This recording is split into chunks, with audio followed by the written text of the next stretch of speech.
Hello, welcome to 30 Minutes. I'm Rick Anthony. Delaware County, colloquially referred to as Delco, has a storied history. With a diverse population of 577,000, Delco is the fifth most populous county in Pennsylvania, and the only county with a movie named after it. Like most counties, it has pockets of affluence, pockets of poverty that struggle under the financial burden of caring for the basic needs of its residents, and a lot in between. Straddling all parts of the county are impact organizations like the Foundation for Delaware County, a public charity that surveys and prioritizes the quality of life needs of the county and provides financial and collaborative support, as stated in its annual report, to make more good possible. With us today to describe the role of the Foundation for Delaware County is Monika Collins, Chief Advancement Officer. Welcome, Monika, to 30 Minutes here at MLTV 21. Delighted to be here. Thank you for having me on. You've got a very diverse background all over the country. I do. What brought you to Delaware County? Oh, well, I originally started with in graduate school trying to get a degree in medieval history. And about halfway through the program, I realized... Medieval history. Medieval history, yeah. Medieval history. And there's a big demand for that. I know. Well, actually about halfway through the program, I realized, wait a second, there's not a big demand for medieval history. And so I went looking around for a job, and I ended up at the Humanities Council, the Illinois Humanities Council. And that's how I got my start in nonprofit work. Where was that? In Chicago, and that's where I was in graduate school. But in graduate school, I also met my husband, who is an academic, and so I've been following him around for a number of years. He, when did we move here? 2018, 2017? He got a job at Penn, and we were living in the city, and 2020 came, and the pandemic hit, and we had two small children living in a row house in Center City, and we decided, oh dear God, we can't do this. We've got to get out of here. And so we ended up moving to media out in Delaware County, and that's how we got here. So, what do you think of Delco? I love it. It's got a distinct personality, does it? It does. I mean, everywhere has a distinct personality. Well, that's true. Yeah, but you meet Delco people everywhere. You do. And you know what's funny is before I moved to Delco, it didn't, the reputation was funny. People said, oh, you have to live there for 50 years before, anyone will give you the time of day.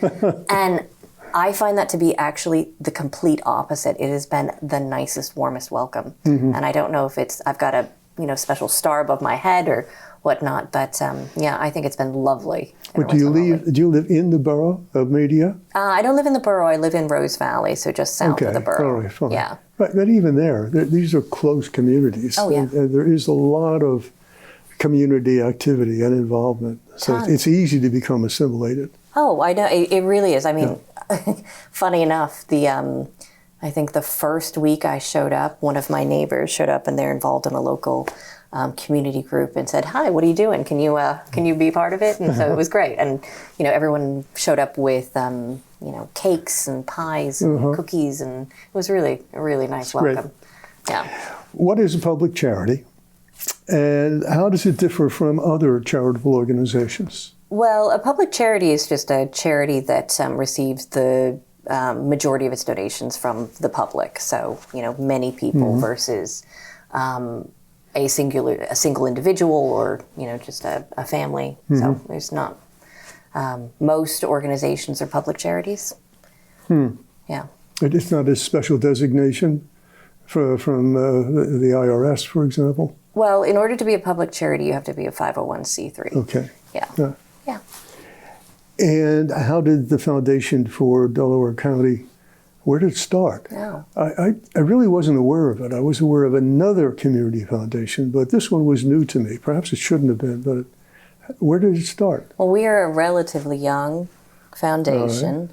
Right. Community foundations, they started, over 100 years ago.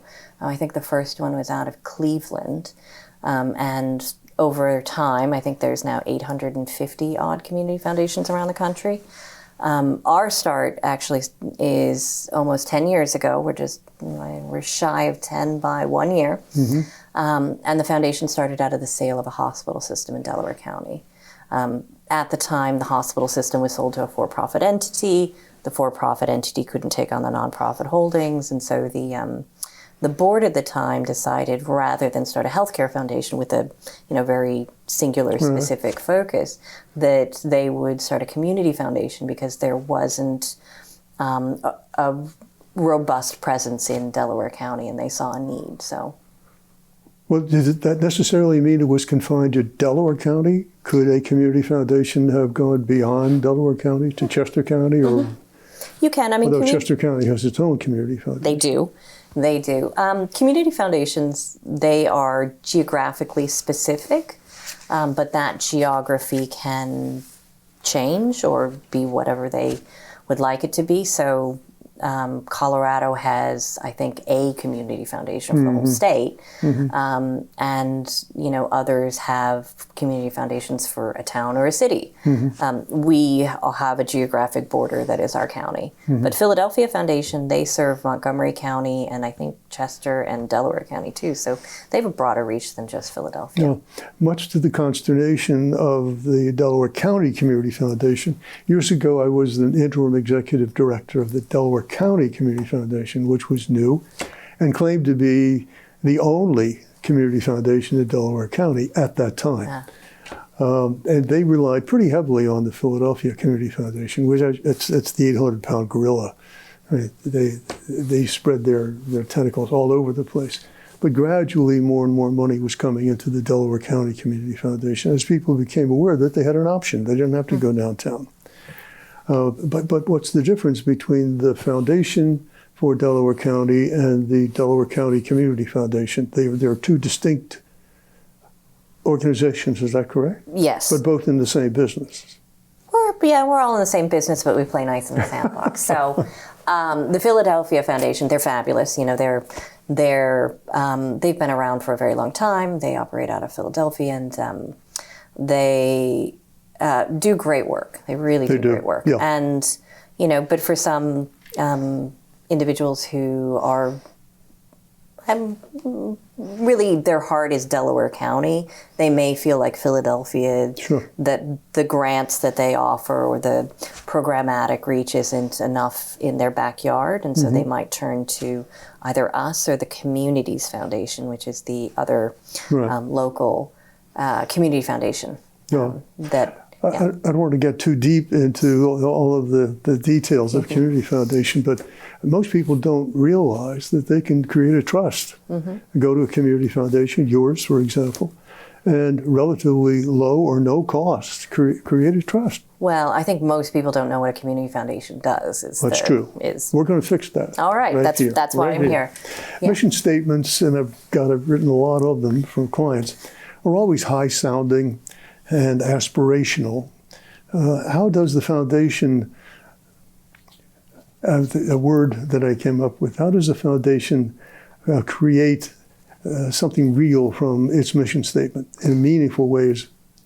Well, our mission is to create an equitable, vibrant future for Delaware County residents, promoting, I'm reading it here, so I don't get it wrong, promoting generosity, inspiring participation and partnership across all communities. And I think the proof is in the pudding. So when you look at the foundation, our role is really to bring all these separate groups together to get us all rowing in the same direction. So whether it be government, businesses, nonprofits, individuals at all levels of giving, to help shine a light on the challenges and the opportunities in our county, and then really point us in all the same direction. And we do this in large part by promoting and inspiring philanthropy, because you can have the best ideas in the world, but unless you have the money to back it up, it's not going to go anywhere. And so at the macro level, we offer donor-advised funds, scholarships, different charitable funds that help families and individuals think about their charitable giving. And then at the sort of grassroots level, we recognize that it's not just the duty of the obligation of people with large bank accounts, that everybody has a role. And so we this last year launched a giving day that saw nearly 10,000 people give to local nonprofits, and donations started at $10, so it really was everybody rowing in the same direction. And so when you ask how do we achieve our mission, it is really proof in the pudding that we are inspiring everyone at all levels to be a part of the solution. You raised $1.7 million. We did. One day. Yeah. First year, so I'm going to brag a bit. It was the most successful giving day in Pennsylvania history, first year giving day. Wonderful. So. We happen to have a video that I think is less than a minute or so. Perhaps that will help folks have a better understanding of what the foundation is all about. I think that's perfect. Thank you so much for being here. This is the first ever Delco Gives Day, and it's 24 hours of raising money to support local nonprofits. I'm really thrilled to be here today to join in this incredible celebration, because this is really a celebration of Delco in a lot of ways.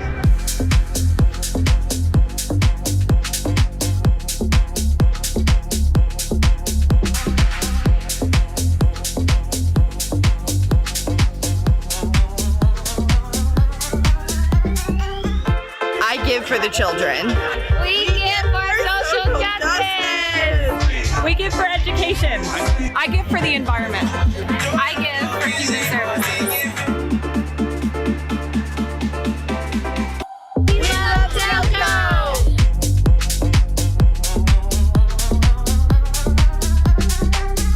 This is really a celebration of all the good work that all of these organizations do. Delco Gives was a wild success. And we've only just begun. Delco, you delivered. According to the annual report, last year you gave away $1.5 million in impact funds. To whom? I mean, the video helped us understand the scope, the breadth of the organization and what you do. But how do people make application for funds, for a grant or whatever? Well, so I should just start by saying that, in addition to helping people recognize their own charitable intent and to share their largesse, the foundation, because we started with, a corpus that came from the hospital system, we've been very fortunate to make grants out to nonprofits, working boots to the ground in our community. And for our part, and I'm very proud of this, we've really tried to make it very easy, because many of us have been on the other side where we've worked for nonprofits, we've had to write grants ourselves, and we have built into our application process, a certain ease and a certain trust of the nonprofits that we support.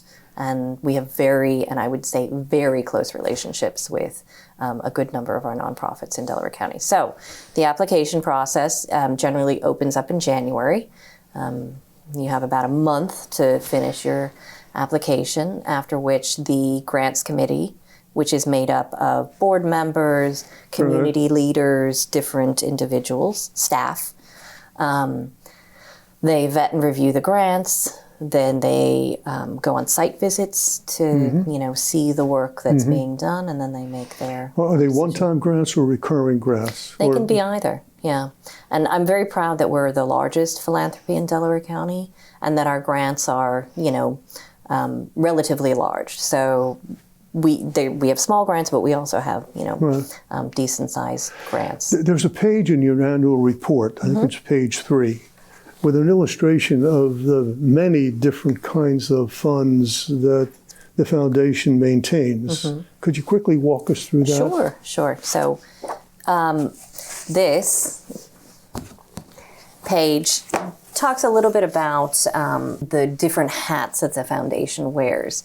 And so I spoke a little bit about donor services and our work with wealthy individuals who are interested in giving back to their community, making a difference, and want some help in directing their funds. So not unlike a Fidelity charitable or a Vanguard charitable where you can set up a donor advised fund, but with a lot more sort of intimate hand-holding.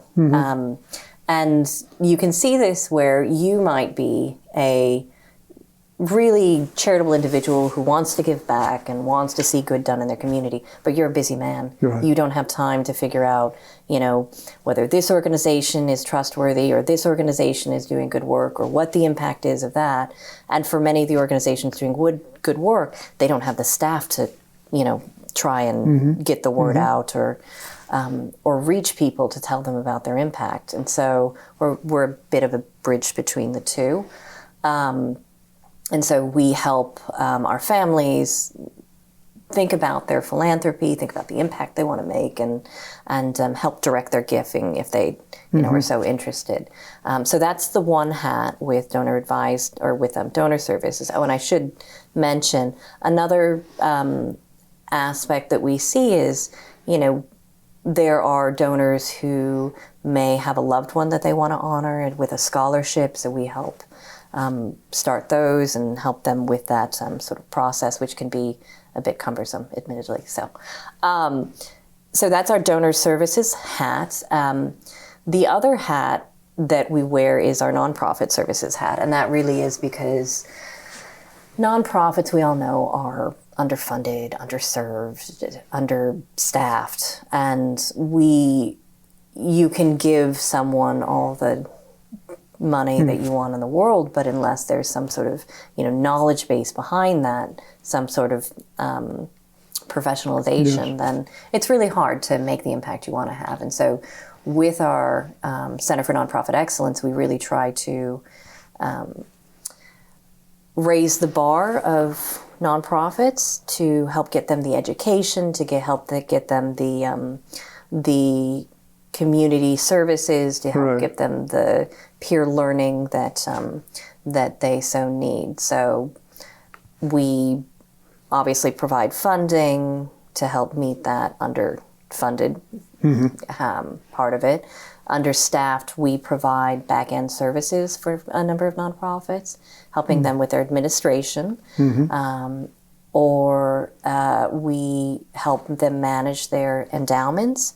So you might have a nonprofit where they don't have the manpower or the staff or the wherewithal on their board to manage an endowment, and they turn to us to help tackle that. You don't manage your money, do you? Or the folks who come to you with money.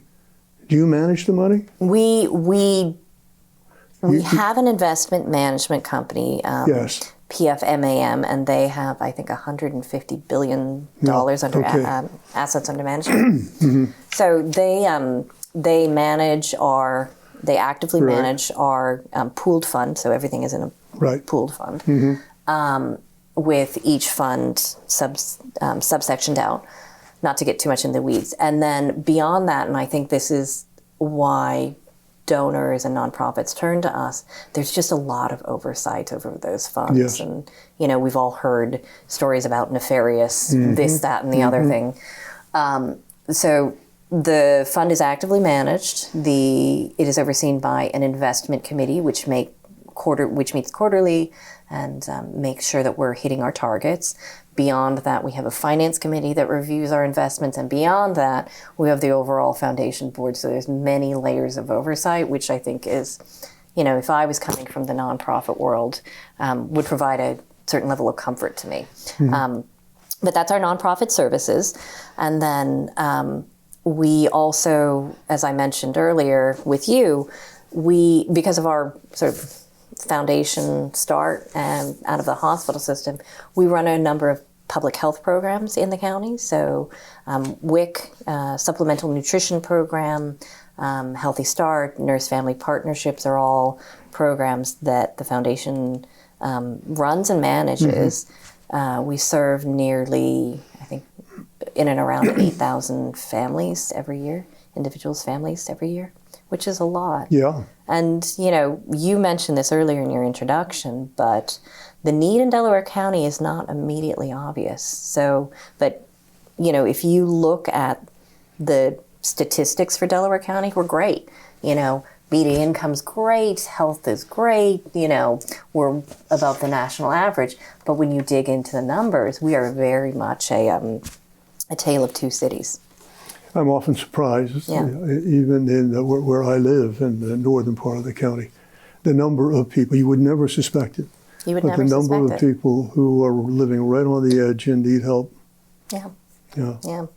I mean, it's pretty stark, the number of people that are living in really dire situations. Yeah. So, where they don't have a kitchen, they don't have a sink, working bathroom. I mean, it's not great. Your heart goes out to the kids, mostly the kids who suffer, and they don't really understand why.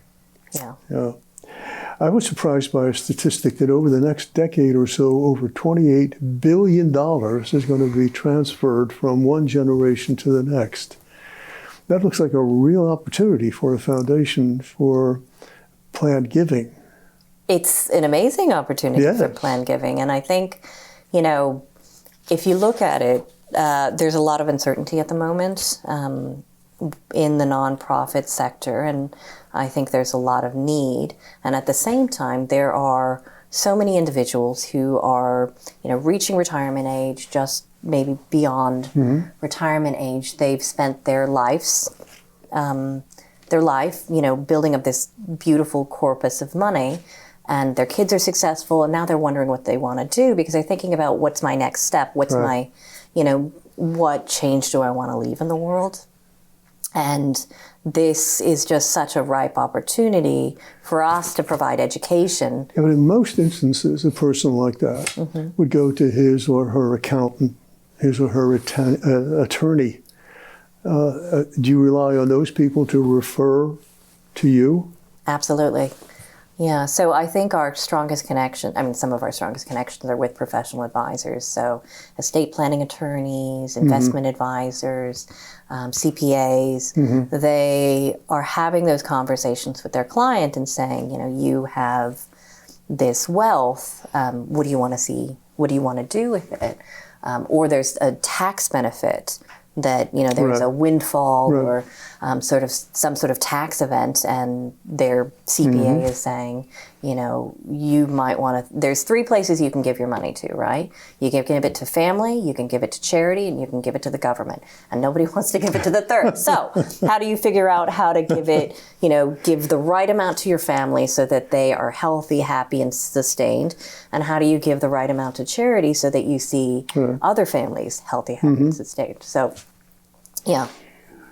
It sounds like a big operation. How large is the staff? We are 80-something staff members. Yeah. That is a big organization. It is a big operation. Yeah. It is. And a number of those staff members are in our public health programs, because that's I want to say right around an $8 million budget. And then the traditional community foundation side of us is 15 or 16. Yeah. So it's a wonderfully robust staff. And so do you hire health professionals, clinicians, nurses? Oh, you absolutely. do? Yeah. To go into the community to provide services? Well, I think that's one of the strengths of the foundation is the fact that we have these public health programs. I mean, it's very unusual. I mean, we are the only one in the country that has this particular makeup just because of how we started.